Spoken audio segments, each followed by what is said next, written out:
नमस्कार, स्वागत है आप सभी लोगों का आपके अपने YouTube चैनल एग्जाम मिल पर। साथियों, आज की क्लास में हम लोग हिंदी साहित्य के 30 महत्वपूर्ण प्रश्न हल करेंगे। जैसा कि आपका स्टेट का एग्जाम करीब है, साथ ही साथ TRE 4.0 के एग्जाम या अन्य एग्जाम में भी आपको हिंदी साहित्य के प्रश्न पूछे जाते हैं। तो इन सभी एग्जामों के लिए आज का जो क्लास होगा वो बहुत ही इंपॉर्टेंट होगा। चलिए शुरू करते हैं हम लोग आज की क्लास के पहले क्वेश्चन के साथ। कार्य पवमचर्यु में किसका वर्णन किया गया है? पवमचर्यु, पहली बात तो जान लीजिए कि पवमचर्यु में राम का चरित्र का वर्णन किया गया है। इसमें राम के चरित्र का वर्णन है। किसका वर्णन है? तो राम के चरित्र का वर्णन किया गया है। ठीक है, तो ऑप्शन नंबर यहाँ पर डी करेक्ट होगा आपका। हम पवमचर्यु की बात करते हैं, तो जब पवमचर्यु की बात करते हैं साथियों, पवमचर्यु ध्यान रखेंगे, ये जो रचना है वो किसकी रचना मानी जाती है? तो स्वयंभू की रचना है। स्वयंभू की रचना मानी जाती है। और स्वयंभू जो है ये जैनी कवि माने जाते हैं, आदिकाल के कवि हैं, लेकिन ये जैन धर्म के कवि हैं। ये जैन धर्म के ये कवि माने जाते हैं और ये आदिकाल के कवि स्वीकार किए जाते हैं। अब यहाँ पर ध्यान रखेंगे कि जो पवमचर्यु है इसके अन्य नाम भी है। इसे हम लोग पद्मचरित, इसे लिख लेंगे पद्मचरित, पद्मचरित या जैन रामायण कहते हैं। जैन रामायण कहा जाता है, कहा जाता है। ठीक है, इसकी भाषा कैसी है? तो भाषा जो है इसकी वह अपभ्रंश है। कैसी भाषा है? तो अपभ्रंश भाषा है। और इसमें अगर हम कांड की बात करें, कांड की बात करें तो इसमें कुल मिलाकर के आपके 5 कांड हैं। कितने कांड हैं? तो 5 कांड हैं। आगे बढ़ते हैं, नेक्स्ट क्वेश्चन की बात करेंगे। क्वेश्चन नंबर 2 थोड़ा सा जल्दी से हम लोग कर लेंगे, बहुत कम समय में ज़्यादा से ज़्यादा प्रश्न सॉल्व करने का प्रयास करेंगे। और कल एक बड़ी क्लास को हम लेंगे, लगभग 80 महत्वपूर्ण प्रश्न या 100 महत्वपूर्ण प्रश्न हो सकते हैं। दूसरा क्वेश्चन आपका कार्य कि उपदेश रसायन रास के रचयिता कौन है? पहला कार्य जिन दत्त सूरी हैं या जिन धर्म सूरी हैं, शालीभद्र सूरी हैं या फिर धनपाल हैं। उपदेश रसायन रास या जिन दत्त सूरी की रचना मानी जाती है। ऑप्शन नंबर ए यहाँ पर करेक्ट होगा। ध्यान रखेंगे साथियों कि अगर हम बात जिन धर्म सूरी की करते हैं, तो जो जिन धर्म सूरी है देखिए, तो जो जिन धर्म सूरी हैं इनकी रचना है स्थूलीभद्र रास। इसको कहते हैं स्थूलीभद्र रास, इनकी रचना मानी जाती है। और शालीभद्र सूरी की जो रचना है यह है भरतेश्वर बाहुबली रास। भरतेश्वर बाहुबली रास, बाहुबली रास। और भविष्यत कहा यह धनपाल की रचना है। भविष्यत कहा यह धनपाल की रचना मानी जाती है। आगे बढ़ते हैं, नेक्स्ट क्वेश्चन की बात करेंगे। अगला क्वेश्चन कह रहा है आपका कि कबीरदास में जो रहस्यवाद पाया जाता है वह अधिकतर सूफियों के प्रभाव के कारण है। यह कथन किसका है? यह कथन साथियों ध्यान रखेंगे कि जो कबीरदास में रहस्यवाद पाया जाता है यह अधिकतर सूफियों के प्रभाव के कारण है। यह कथन किसका माना जाता है? यह कथन आचार्य रामचंद्र शुक्ल जी का है। किसका कथन है? आचार्य रामचंद्र शुक्ल जी का है। और यह ध्यान रखेंगे आप कि कबीरदास जी जो है यह संत परंपरा के कवि हैं। संत काव्यधारा के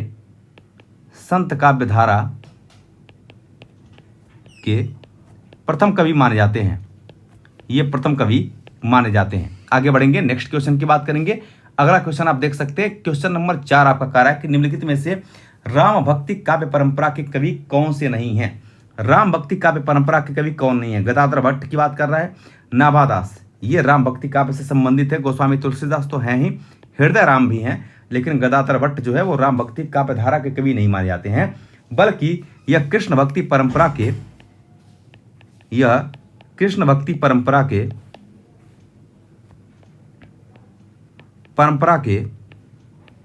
गौड़ी संप्रदाय के कवि हैं। गौड़ी संप्रदाय के कवि हैं, के कवि ये माने जाते हैं। ठीक है, चलिए आगे बढ़ते हैं, हम लोग नेक्स्ट क्वेश्चन की बात करेंगे। क्वेश्चन नंबर 5, वीडियो छोटी बनाएंगे लेकिन अच्छी वीडियो होगी। कह रहे कि प्रेम वाटिका के रचनाकार कौन है? पहला दिया हुआ है रसखान, रत्नाकर, मीराबाई या विद्यापति। साथियों, जो प्रेम वाटिका है इसके रचनाकार रसखान जी को माना जाता है। किसको मानते हैं? रसखान को मानते हैं। और ध्यान रखेंगे कि रसखान जो है यह मुस्लिम होते हुए भी, रसखान का मूल नाम क्या है? तो देखिए ध्यान से उतर रहा है, तो रसखान जो है ये मुस्लिम होते हुए भी जो है कभी कभी नाम भूल जाता है। ठीक है, तो रसखान जो है मुस्लिम होते हुए भी ये कृष्ण भक्ति के उपासक माने जाते हैं। कृष्ण भक्ति शाखा के उपासक हैं।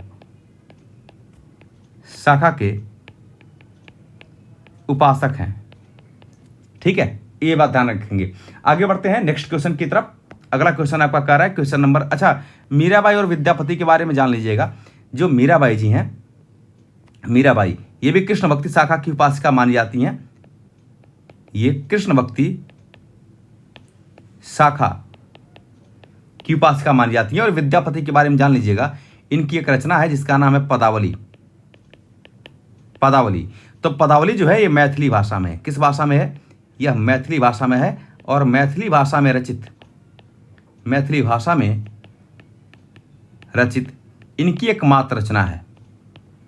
इनकी एकमात्र रचना है, मैंने आपको बताया भी है, एकमात्र रचना है, एकमात्र रचना है, रचना है। कुल मिलाकर के विद्यापति साहब की 16 रचनाएं हैं, जिसमें कि आप लिख लेंगे 13 इनकी जो रचना है यह संस्कृत भाषा में है, संस्कृत भाषा में है। जो 2 रचनाएं हैं यह अवहट्ट भाषा में है और एकमात्र रचना इनकी मैथिली भाषा में है, मैथिली भाषा में है। 2 अवहट्ट में रचनाएं कौन कौन सी हैं? तो आप कहेंगे कीर्तिलता और कीर्ति पताका। कीर्तिलता और दूसरी रचना है साथियों कीर्ति पताका। कीर्ति पताका, ये जो 2 रचनाएं हैं वो अवहट्ट भाषा में लिखित हैं। आगे बढ़ते हैं, नेक्स्ट क्वेश्चन की बात करेंगे। क्वेश्चन नंबर 6 कह रहा है आपका कि आचार्य रामचंद्र शुक्ल ने रीत काल का आरंभ किस कवि से माना है? आचार्य रामचंद्र शुक्ल ने रीत काल का आरंभ किससे माना है? केशवदास हैं, बिहारी लाल हैं, चिंतामणि त्रिपाठी हैं या फिर मतीराम जी हैं। तो ध्यान रखेंगे कि जो आचार्य रामचंद्र शुक्ल हैं इन्होंने रीत काल का आरंभ चिंतामणि त्रिपाठी से माना है। चिंतामणि त्रिपाठी जो है बेसिकली रसवादी आचार्य माने जाते हैं। कैसे है? रसवादी आचार्य हैं, रसवादी आचार्य हैं, आचार्य हैं। लेकिन यहीं पर केशवदास की बात करते हैं तो यह अलंकारवादी आचार्य माने जाते हैं। अलंकारवादी लिख लेना इसको, बहुत इंपॉर्टेंट है, पूछा जाता है। अलंकारवादी आचार्य माने जाते हैं।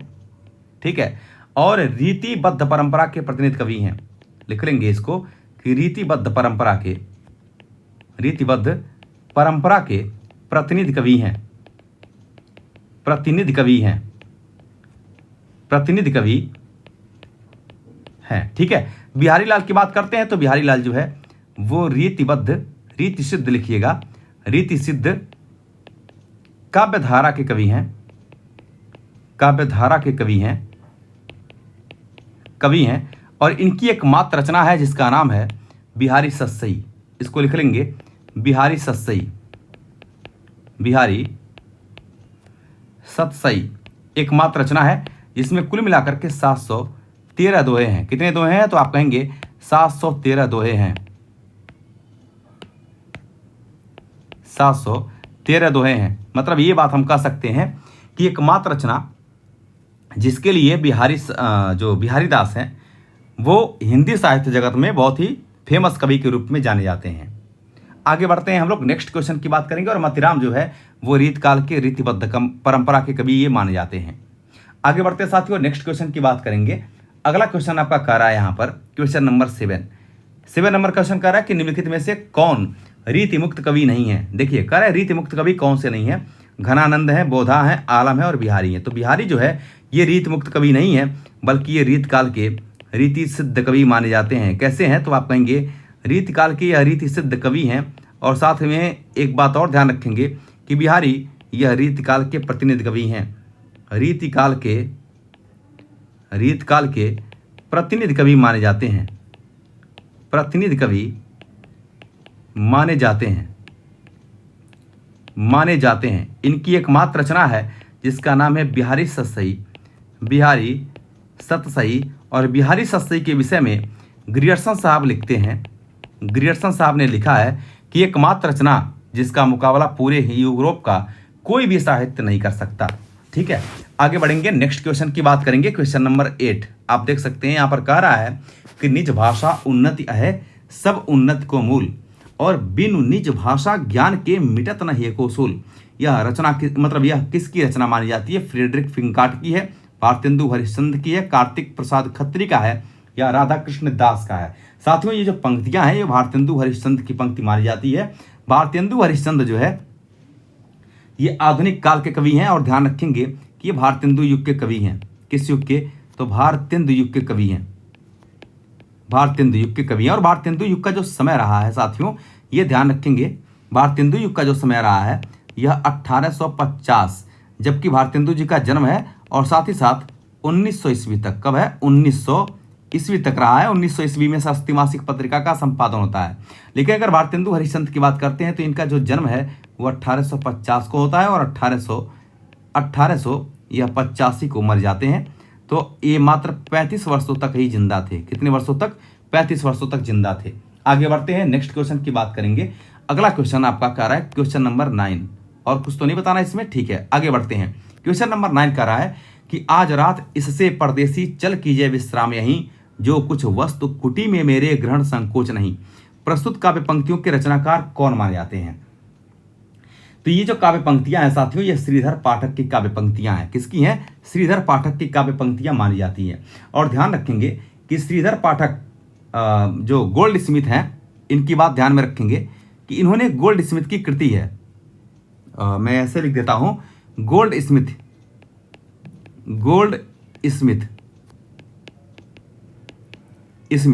इनकी 3 कृति हम लिख रहे हैं। एक कृति लिख रहा हूं मैं द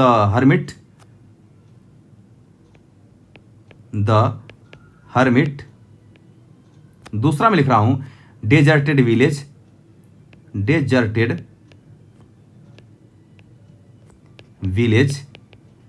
और तीसरा मैं लिख रहा हूं द ट्रेवलर। ठीक है, तो गोल्ड स्मिथ की ये 3 कृतियां हैं। और क्यों लिखा हूं मैं? क्योंकि श्रीधर पाठक जी ने गोल्ड स्मिथी की जो द हर्मिट कृति है, इसका इन्होंने खड़ी बोली में एकांतवासी योगी के नाम से इन्होंने खड़ी बोली में अनुवाद किया है। डेजर्टेड विलेज, डेजर्ट मीन्स होता है रेगिस्तान, विलेज मीन्स होता है गांव। तो जो रेगिस्तान होता है वो जान ही रहे हैं कैसे होता है आपका। तो डेजर्टेड विलेज मीन्स होता है उजड़ ग्राम, मतलब उजड़ ग्राम के नाम से, उजड़ ग्राम इसको ऐसे लिख लेंगे। इन्होंने डेजर्टेड विलेज का अनुवाद उजड़ ग्राम के नाम से किया है, उजड़ ग्राम के नाम से किया है। और साथियों द ट्रेवलर का इन्होंने अनुवाद किया है किस नाम से? तो आप कहेंगे कि श्रांत पथिक के नाम से, श्रांत पथिक के नाम से इन्होंने अनुवाद इसका किया है। आगे बढ़ेंगे, क्वेश्चन नंबर बात करेंगे हम लोग 10 नंबर की। क्वेश्चन नंबर 10 आपका कार्य है कि निम्न में से कौन सा काव्य संग्रह महादेवी वर्मा का नहीं है? देखिए कौन सा काव्य संग्रह बोल रहा है महादेवी वर्मा का नहीं है? निहार, रश्मि और नीरजा। लेकिन पल्लव की बात करते हैं तो पल्लव सुमित्रा नंदन पंत की कृति है। सुमित्रा नंदन पंत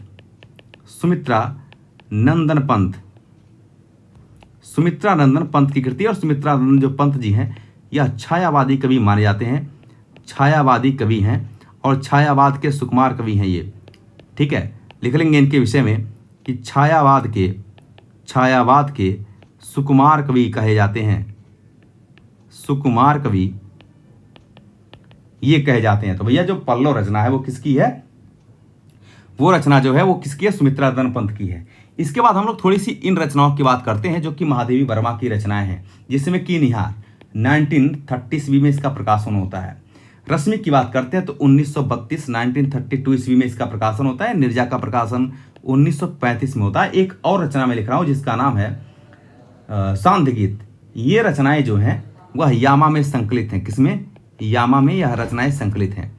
और ध्यान रखेंगे यामा में एक लिख लेंगे सांध्य गीत। ये चारों रचनाएं यामा में संकलित हैं। यामा जो है इसके लिए इनको ज्ञानपीठ पुरस्कार भी मिला था। क्या मिला था? तो ज्ञानपीठ पुरस्कार मिला था। ज्ञानपीठ पुरस्कार से सम्मानित किया गया था। किसको? तो आप कहेंगे महादेवी वर्मा जी को। ठीक है, और कब मिला था साथियों? तो आप कहेंगे 1982 ईस्वी में। कब मिला था? 1982 ईस्वी में। आगे बढ़ेंगे, नेक्स्ट क्वेश्चन की बात करेंगे। अगला क्वेश्चन आपका है, बहुत ही प्यारा क्वेश्चन है। कह रहे बसंती हवा कविता के रचयिता कौन है? तो बसंती हवा जो कविता है इसके रचयिता कौन माने जाते हैं? इसके रचयिता साथियों केदारनाथ अग्रवाल को माना जाता है। किसको मानते हैं? केदारनाथ अग्रवाल को मानते हैं। युग की गंगा इनकी रचना है जिसका नाम है युग की गंगा, नींद के बादल, ये सभी रचनाएं इन्हीं की मानी जाती है। नींद के बादल ये सारी रचनाएं जो है वो इनकी मानी जाती है। आगे बढ़ते हैं, नेक्स्ट क्वेश्चन की बात करेंगे। अगला क्वेश्चन कह रहा है कि किले में औरत किस कवि की कृति है। तो किस कवि की कविता मानी जाती है? किले में औरत जो है वो रघुवीर सहाय की कविता है। किसकी है? रघुवीर सहाय की ये कविता मानी जाती है। और रघुवीर सहाय के अन्य काव्य संग्रहों की अगर हम बात करें तो हंसो हंसो बहुत फेमस है ये। हंसो हंसो जल्दी हंसो, हंसो हंसो, हंसो हंसो जल्दी हंसो, ठीक है। हंसो हंसो जल्दी हंसो ये भी आपके रघुवीर सहाय का ही काव्य संग्रह माना जाता है और इसी में ये संकलित है। आगे बढ़ते हैं, नेक्स्ट क्वेश्चन की बात करेंगे। क्वेश्चन नंबर 13 ये कह रहा है मल्लिका मोहन राकेश के किस नाटक की पात्र है। मल्लिका जो है वो आषाढ़ का एक दिन, ये मोहन राकेश का ही नाटक है। ये नाटक जो है वो मोहन राकेश का है, आषाढ़ का एक दिन, और इसकी ये पात्र मानी जाती है। आषाढ़ का एक दिन जो है वह 1958 में प्रकाशित हुआ था, 1958 ईस्वी में इसका प्रकाशन होता है। इसके प्रमुख पात्रों की अगर हम बात करते हैं इस नाटक के तो कालिदास हैं। कौन कौन है? कालिदास जी माने जाते हैं, विलोम है, मातुल है, मातुल, ये लोग इसके प्रमुख पात्र माने जाते हैं। आगे बढ़ते हैं, नेक्स्ट क्वेश्चन आधे अधूरे को देख लेंगे एक बार। आधे अधूरे का जो प्रकाशन वर्ष है वो 1969 ईस्वी में है, जबकि लहरों के राजहंस का प्रकाशन 1963 ईस्वी में होता है। ये भी इनके प्रमुख उपन्यास माने जाते हैं। आगे बढ़ते हैं, क्वेश्चन नंबर 14 की बात करेंगे। कह रहे भारत दुर्दशा, इसके रचनाकार कौन है? तो भारत दुर्दशा जो रचना है वो भारतेंदु हरिश्चंद्र की रचना मानी जाती है, ठीक है। और यह एक प्रसिद्ध नाटक है। क्या है? एक प्रसिद्ध नाटक है। इसकी विधा पूछ लेगा तो प्रसिद्ध नाटक है। इसी प्रकार से जो भारत भारती है, भारत भारती, ये रचना मैथिली शरण गुप्त की है। किसकी है? तो आप कहेंगे मैथिली, दोनों को लिख देता हूं, कंफ्यूजन होता है। मैथिली शरण गुप्त की रचना है और इसी रचना के लिए मैथिली शरण गुप्त को गांधी जी ने इनको राष्ट्र कवि की संज्ञा दिया था। किस कवि की संज्ञा? राष्ट्र कवि की संज्ञा दिया था। कब दिया था? 1936 ईस्वी में दिया था। आगे बढ़ते हैं साथियों, नेक्स्ट क्वेश्चन की बात करेंगे। क्वेश्चन नंबर यहाँ पर 15 नंबर का रहा है। Post box number 203 Nala Sopara किसकी रचना मानी जाती है? यह रचना चित्रा मुद्गल की है। किसकी है? तो चित्रा मुद्गल की रचना मानी जाती है। और ध्यान रखेंगे इसी रचना के लिए, चित्रा मुद्गल जी को इसी रचना के लिए 5 दिसंबर 2018 को 5 दिसंबर 2018 को साहित्य अकादमी पुरस्कार से सम्मानित किया गया है। साहित्य अकादमी पुरस्कार मिला है, साहित्य अकादमी पुरस्कार से इनको सम्मानित किया गया है। आगे बढ़ेंगे हम लोग, नेक्स्ट क्वेश्चन की बात करेंगे। क्वेश्चन नंबर 16 आपका कह रहा है कि सुबह दोपहर शाम यह किस प्रसिद्ध उपन्यासकार की रचना मानी जाती है? सुबह दोपहर शाम ये कमलेश्वर का उपन्यास है। किसका है? कमलेश्वर का उपन्यास है। इनके अन्य उपन्यास की बात करते हैं तो एक सड़क 57 गलियां लिख लेंगे, इंपॉर्टेंट है। एक सड़क 57 गलियां,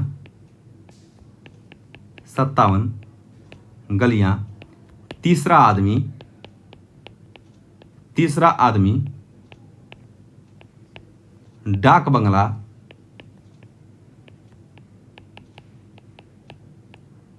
बंगला, समुद्र में खोया हुआ आदमी या काली आंधी, एक लिख लेना, इनका इंपॉर्टेंट है, पूछा जाता है काली आंधी, ठीक है।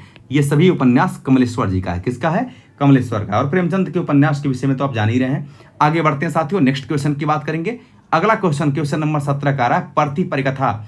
ये सभी क्वेश्चन आपको करा चुके हैं वन लाइनर में। परती परिकथा, इस उपन्यास के लेखक कौन है? परती परिकथा यह फणीश्वरनाथ रेणु का उपन्यास है। किसका है? फणीश्वरनाथ रेणु का। इन्हीं का एक उपन्यास है जिसका नाम है मैला आंचल। क्या नाम है? मैला आंचल। और मैला आंचल प्रथम आंचलिक उपन्यास माना जाता है। 1954 में इसका प्रकाशन हुआ था। कब हुआ था? तो 1954 ईस्वी में इसका प्रकाशन होता है। और इसमें बिहार के पूर्णिया जिले के मेरीगंज गांव की कथा प्रस्तुत की गई है। किसकी? तो मेरीगंज गांव की कथा प्रस्तुत की गई है। इसको ध्यान में रखेंगे, मेरीगंज गांव की कथा को प्रस्तुत किया गया है, ठीक है। आगे बढ़ेंगे साथियों, अगला क्वेश्चन आप देख सकते हैं, क्वेश्चन नंबर 18। ये कह रहा है कि समानांतर कहानी आंदोलन के प्रवर्तक कौन है? समानांतर कहानी आंदोलन के प्रवर्तक यहां पर दिया हुआ है धर्मवीर भारती जी हैं, या कमलेश्वर हैं, या राजेंद्र यादव हैं, या मोहन राकेश हैं। समानांतर कहानी जो है वह कौन है? तो कमलेश्वर जी माने जाते हैं। इसके प्रवर्तक कौन है? कमलेश्वर जी को माना जाता है। ठीक है, आगे बढ़ेंगे, नेक्स्ट क्वेश्चन की बात करेंगे। अगला क्वेश्चन, क्वेश्चन नंबर 19 आप देख सकते हैं। कह रहा है कि सुनिंदा जैनेन्द्र की किस कहानी की पात्र है? जो सुनिंदा है वो जैनेन्द्र की किस कहानी की पात्र मानी जाती है? तो ध्यान रखेंगे साथियों कि इनकी एक कहानी है पत्नी की, पत्नी, तो इसकी पात्र मानी जाती है किसकी? पत्नी। ये जैनेन्द्र की कहानी मानी जाती है। और ध्यान रखेंगे कि सबसे पहले हिंदी साहित्य में व्यक्ति को महत्व इन्हीं के कहानियों के माध्यम से मिला था। जैनेन्द्र की कहानियों के माध्यम से व्यक्ति को पहली बार महत्व मिला था। व्यक्ति को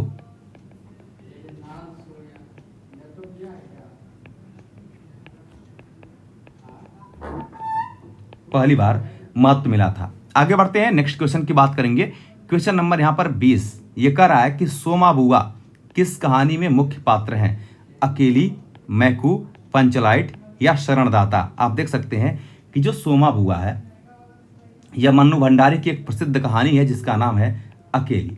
ठीक है, ये किसकी कहानी है? आप कहेंगे मन्नू भंडारी, मन्नू भंडारी। ठीक है, तो अकेली मन्नू भंडारी की कहानी मानी जाती है। इसकी प्रमुख पात्र कौन है? सोमा बुआ है। इसके बाद हम मैकू कहानी देखते हैं तो प्रेमचंद की है, प्रेमचंद जी की कहानी है और इसका प्रमुख पात्र जो है मैकू का, ये मैकू ही है, इसमें मैकू ही है। पंचलाट की बात करते हैं तो फणीश्वर नाथ रेणु की कहानी है,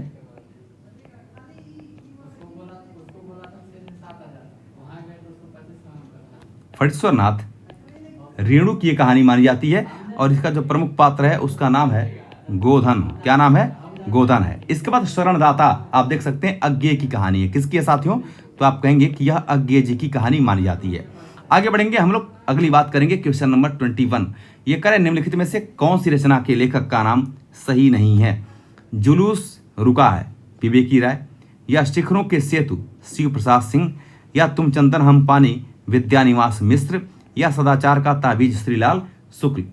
इस प्रश्न का सही उत्तर जो होगा वो आप देख सकते हैं कि जो आपका दिया हुआ है कि सदाचार का बीज ताबीज, ठीक है, यह श्रीलाल शुक्ल का नहीं बल्कि हरिशंकर परसाई का निबंध है। इसको काट देंगे और लिखेंगे यह हरिशंकर परसाई का निबंध है, हरिशंकर परसाई का निबंध है, परसाई का निबंध है। ठीक है, तो ये आपका सही नहीं होगा, ऑप्शन नंबर डी। बाकी जुलूस रुका है विवेकी राय का है, शिखरों के सेतु शिव प्रसाद सिंह का है, और तुम चंदन हम पानी ये विद्यानिवास मिश्र की पंक्ति है। इसको ध्यान रखना। एक और पंक्ति है, प्रभु जी तुम चंदन हम पानी, प्रभु जी तुम चंदन हम पानी। ये जो पंक्तियां ये रैदास की पंक्ति है। किसकी है? रैदास की पंक्ति मानी जाती है। आगे बढ़ेंगे, नेक्स्ट क्वेश्चन। अगला क्वेश्चन कह रहा है 22 नंबर, ये कह रहा है कि हिंदी नए चाल में ढली, यह कथन किसका माना जाता है? कह रहे महावीर प्रसाद द्विवेदी का है, डॉक्टर श्याम सुंदर दास का है, राधा कृष्ण दास का है, या फिर भारतेंदु हरिश्चंद्र का है? हिंदी नए चाल में ढली ये भारतेंदु हरिश्चंद्र ने कालचक्र में कहा है। किसमें कहा है? इनकी रचना है कालचक्र, तो इन्होंने कालचक्र में कहा है, कालचक्र में कहा है। और कालचक्र का जो प्रकाशन वर्ष है वो 1873 ईस्वी है। कब है? 1873 ईस्वी माना जाता है। आगे बढ़ते हैं, नेक्स्ट क्वेश्चन की बात करेंगे। अगला क्वेश्चन है आपका, यहां पर दिख रहा होगा, कह रहा है कि 23 नंबर क्वेश्चन कह रहा है कि मुक्तिबोध रचनावली, मुक्तिबोध रचनावली का संपादन किया था किसने? भारत भूषण अग्रवाल ने, रामचंद्र शुक्ल ने, विजय बहादुर सिंह ने, या नेमी चंद्र जैन ने?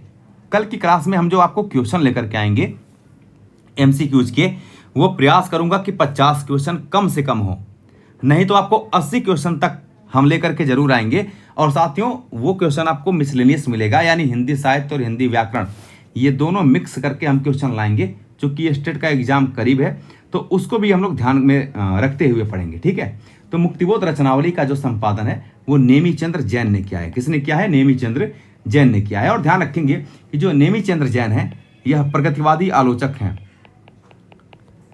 प्रगतिवादी, या हम कह सकते कि मार्क्सवादी, मार्क्सवादी आलोचक माने जाते हैं, आलोचक ये माने जाते हैं। ठीक है, आगे बढ़ेंगे हम लोग, नेक्स्ट क्वेश्चन की बात करेंगे। अगला क्वेश्चन देखिए, अगला क्वेश्चन कह रहा है कि रूपक रहस्य ग्रंथ के रचयिता कौन है। रूपक रहस्य जो ग्रंथ है साथियों, इसके रचयिता गुलाब राय हैं या विश्वनाथ प्रसाद मिश्र हैं, श्याम सुंदर दास है या कन्हैयालाल पोद्दार हैं। तो सही आंसर होगा श्याम सुंदर दास। रूपक रहस्य ग्रंथ के रचयिता कौन माने जाते हैं? श्याम सुंदर दास माने जाते हैं। इनकी अन्य रचनाएं हैं जैसे नागरी वर्णमाला है,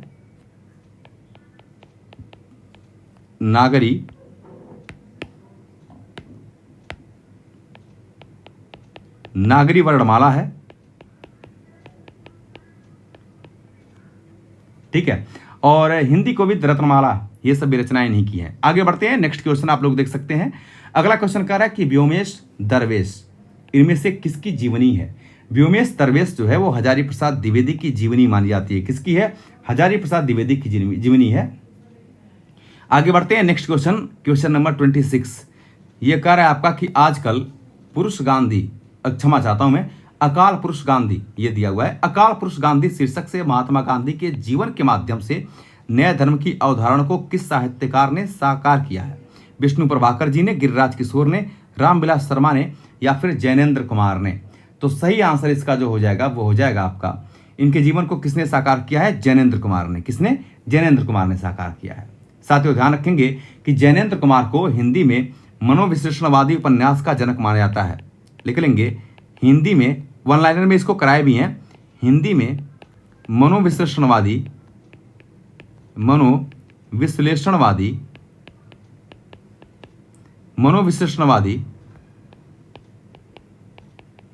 उपन्यास के जनक माने जाते हैं। हालांकि इलाचंद्र जोशी भी ऐसे ही हैं। आगे बढ़ते हैं, नेक्स्ट क्वेश्चन की बात करेंगे। अगला क्वेश्चन आपका कह रहा है कि क्या गोरी क्या सांवरी संस्मरण के लेखक कौन है। क्या गोरी क्या सांवरी, यह संस्मरण किसका माना जाता है? तो ये जो संस्मरण है वो दिया है देवेंद्र सत्यार्थी। तो ये सही आंसर इसी का यही हो जाएगा, देवेंद्र सत्यार्थी का ये जो संस्मरण है वो है। इनके द्वारा एक अन्य संस्मरण भी है जिसमें आपका है रेखाएं बोल उठी। इसको लिख लेना, रेखाएं बोल उठी, रेखाएं बोल उठी, ये भी इन्हीं का संस्मरण माना जाता है। आगे बढ़ेंगे हम लोग, नेक्स्ट क्वेश्चन की बात करेंगे। अगला क्वेश्चन आप देख सकते हैं। देखिए, और ऑप्शन की डिस्कस हम नहीं कर रहे हैं, ठीक है, बहुत ज़्यादा टाइम नहीं लेंगे अभी फिलहाल हम लोग। तो जितना हो सकता है, जितना ज़्यादा क्वेश्चन होगा वो क्वेश्चन भी हम आपको कराएंगे। कल संभवतः आपको हम 80 क्वेश्चन या 50 क्वेश्चन जरूर कराएंगे, डेफिनेटली कराएंगे, ठीक है। अगला क्वेश्चन है आपका कि महादेवी वर्मा द्वारा लिखित पथ के साथी में निम्न में से किस साहित्यकार का संस्मरण नहीं है। तो पथ के साथी जो है उसमें किस साहित्य का संस्मरण नहीं है? कह रहा है मैथिली शरण गुप्त, रविंद्रनाथ टैगोर, सूर्यकांत त्रिपाठी निराला या अयोध्या सिंह उपाध्याय हरिऔध। तो साथियों इस प्रश्न का जो सही आंसर होगा वो पथ के साथी में अयोध्या सिंह उपाध्याय हरिऔध का संस्मरण नहीं है। किसका है? अयोध्या सिंह उपाध्याय हरिऔध का संस्मरण नहीं है। और पथ का साथी ये लिखा किसके द्वारा गया है? तो महादेवी वर्मा के द्वारा। आगे बढ़ते हैं, नेक्स्ट क्वेश्चन की बात करेंगे। क्वेश्चन नंबर 29 आपका कह रहा है कि दीप जले शंख बजे, इसके रचनाकार कौन है? दीप जले शंख बजे यहाँ पर दिया हुआ है विष्णु प्रभाकर हैं या रघुवीर सहाय हैं या तीसरा दिया है कन्हैयालाल मिश्र प्रभाकर। तो दीप जले शंख बजे के रचनाकार जो है वो कन्हैयालाल मिश्र प्रभाकर को माना जाता है। और दीप जले शंख बजे है क्या चीज, इसकी विधा क्या है? तो आप कहेंगे यह एक रेखा चित्र है। क्या है? रेखा चित्र है, ठीक है। आगे बढ़ते हैं और आज की क्लास का हम लोग अंतिम क्वेश्चन करेंगे। यहाँ पर अंतिम क्वेश्चन आपका कह रहा है कि भरत मुनि ने रसों की संख्या कितनी मानी है। कमेंट बॉक्स में इस प्रश्न का जरूर आंसर बताना है कि भरत मुनि ने रसों की संख्या कितनी मानी है। भरत मुनि ने के अनुसार रस कितने हैं आपको बताना है कि अभिनव गुप्त, आचार्य अभिनव गुप्त, अभिनव गुप्त के अनुसार रसों की संख्या कितनी है। और साथ ही साथ आपको यह भी बताना है कि आचार्य मम्मट और विश्वनाथ यानी मम्मट के अनुसार रसों की संख्या कितनी है। इनमें से एक क्वेश्चन इस बार आपके एग्जाम में पूछना है, मतलब पूछा जाएगा इसी प्रकार से। और आचार्य विश्वनाथ को उठा लेते हैं तो आपको बताना है कि आचार्य विश्वनाथ के अनुसार रसों की संख्या कितनी है, यानी रस कितने हैं, ठीक है। तो कमेंट बॉक्स में इन चारों का आपको सही उत्तर बताना है। तो साथियों आज की क्लास आपको कैसी लगी कमेंट बॉक्स में जरूर बताना है। और कल की क्लास में हम नंबर ऑफ क्वेश्चन आपको बहुत ज़्यादा कराने वाले हैं और डिटेल बताते हुए चलेंगे, चाहे वो 1 घंटा लगेगा, 2 घंटा या 4 घंटा लग जाए, उससे नहीं मतलब है। तो आज के लिए इतना ही। बहुत बहुत धन्यवाद। Thank you very much.